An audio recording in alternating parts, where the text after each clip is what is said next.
Kapag po ba may CMAP ka or bad credit history, automatic ba na decline ka na pagdating sa applications? So pagdating po sa application, pag may CMAP po tayo at na-detect po ito ng mga banks, may possibility po na bumaba po yung score natin.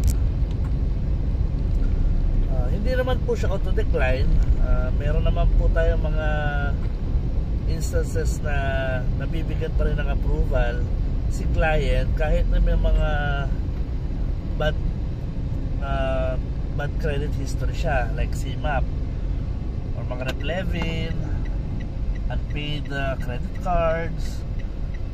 May mga times po na na-approve pa rin sila.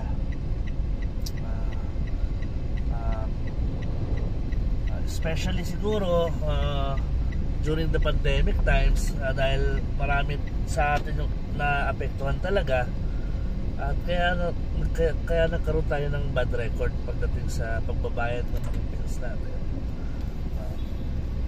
Pero considering that, ang importante pa rin naman is yung capability mo ngayon magbayad. So tinitignan pa rin niya ng banks yung situation mo ngayon, yung kalagayan mo ngayon. Kaya mo na ba magbayad ng monthly, or inayos mo ba yung dati mong CMAP, or sinubukan mo bang makipag-cooperate sa bangko, or gaano ba kalaki yung perang hindi mo binayaran, or yung mga credit card na hindi mo nabayaran. Lahat po yun nagpe-play ng something that contributes sa approval natin. So hindi siya solely naka-base na if may CMAP ka, automatic decline ka na. There are instances talaga na kahit may tama ka or may CMAP ka, may bad credit history ka, ay possible ka pa rin ma-approve ng any other banks, any banks, TFS, any banks. So the only way, the best way to find out is through application itself. So wala namang nakakahiya.